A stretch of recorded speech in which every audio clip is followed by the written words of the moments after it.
Oke guys, kembali lagi di channel Belajar Farmasi Klinis. Di video kali ini kita akan belajar dari materi mengupas tuntas integrasi layanan primer dengan standar akreditasi puskesmas. Di kegiatan ini ada 6 materi yang didapatkan dalam bentuk PDF yang nantinya akan kita pelajari satu persatu.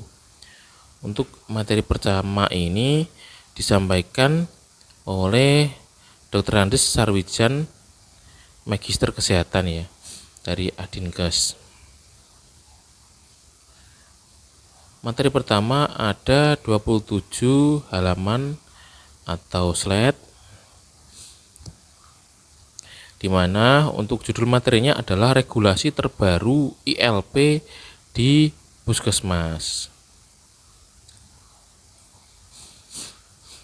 Untuk posisi Adinkes itu di tengah-tengah sini ya, dalam dukungan Kementerian Kesehatan dan Kementerian Dalam Negeri.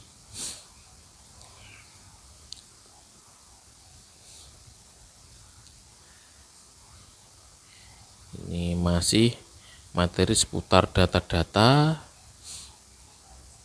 Kemudian sudah masuk dalam materi ILP atau integrasi layanan primer, sebutan dan pembicaraan sehari-hari di beberapa dokumen resmi dan penyajian resmi.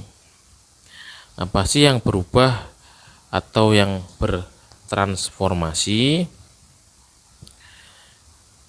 Setiap penduduk NKRI adalah sasaran pelayanan kesehatan, di mana setiap penduduk itu penduduk yang sakit, sehat, dan terutama yang sehat.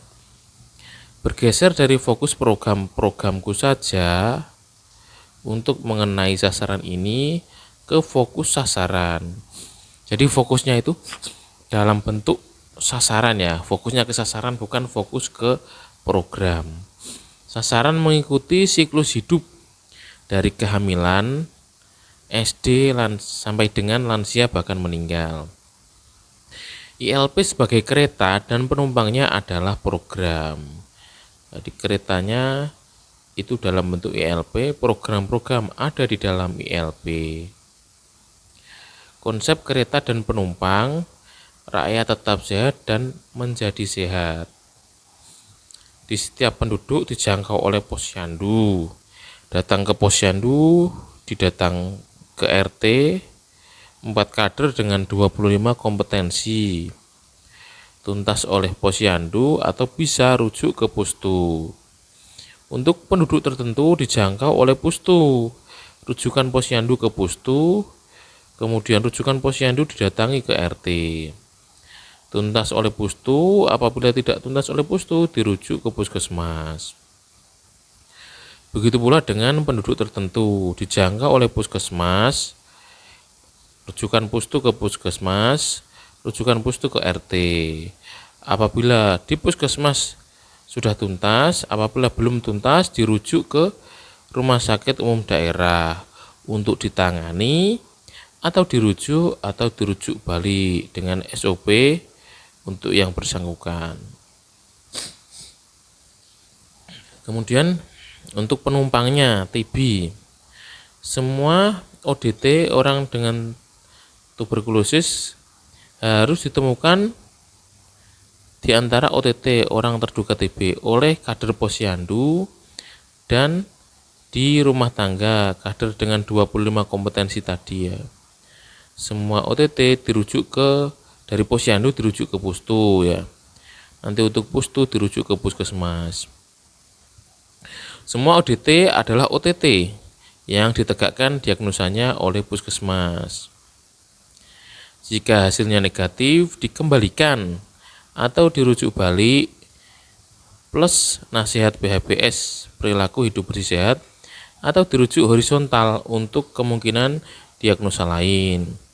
Jika tuberkulosisnya positif dengan diagnosa lain, rujuk balik ke pustu dengan SOP untuk yang bersangkutan. Jika perlu dilakukan rujuk ke RSUD.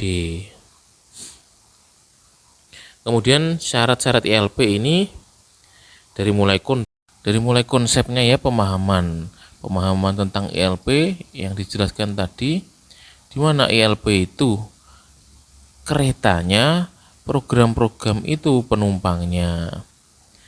Kemudian untuk gedung, jenis ukuran fungsi sesuai standar. Kemudian dilakukan juga pemenuhan SDM.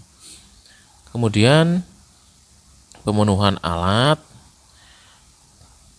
kemudian aplikasi mulai dari ASPAK, apakah sudah sesuai standar, SISDMK, dan satu data kesehatan. Biaya melekat kepada sasaran dan melekat kepada Fasiankes. Kemudian acuan ini tentang regulasi manajemen teknis dan lintas pihak, apakah sesuai standar, karena perlu koordinasi dengan kader ya. Kader itu miliknya desa ya, kader posyandu. Untuk masyarakat, apakah masyarakat mensupport? Mestinya masyarakat akan selalu mensupport ya, apabila kegiatan tersebut memang dirasa bermanfaat untuk masyarakat. Kemudian untuk para pihak, dari mulai puskesmas, pustu, posyandu, dan pemberi layanan lainnya ya. Kemudian sinergitas para pihak. Sinergitas ini dimulai dari regulasi dari berbagai pihak, dari level atas samping bawah, di mana mengatur puskesmas, pustu, dan posyandu disinergikan dalam satu dashboard atau satu lembar.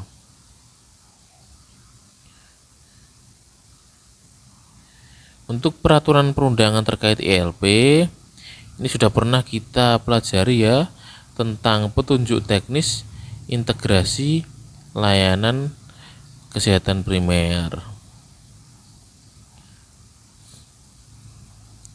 Kemudian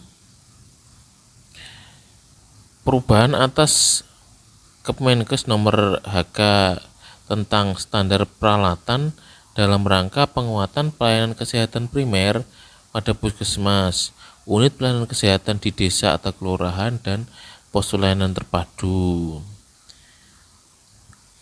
Kemudian ada lagi ya Permenkes baru tahun 2024 tentang standar laboratorium kesehatan masyarakat atau Labkesmas. Sekarang disingkat Labkesmas ya.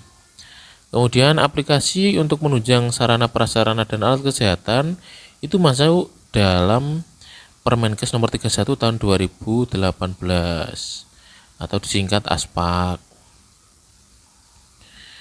Kemudian peraturan terkait lainnya ya, pedoman pengelolaan barang milik negara yang dari sejak awal diserahkan kepada masyarakat atau pemerintah daerah lingkungan Kementerian Kesehatan. Kemudian Shopee ini yang baru terdengar ya.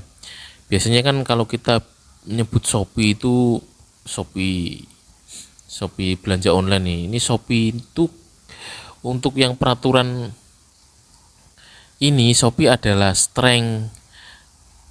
strengthening of primary healthcare in Indonesia. Jadi aplikasi Shopee ini seperti ASPAK ya, dia dapat digunakan untuk mengusulkan kebutuhan alat kesehatan. Kalau ASPAK kan tidak bisa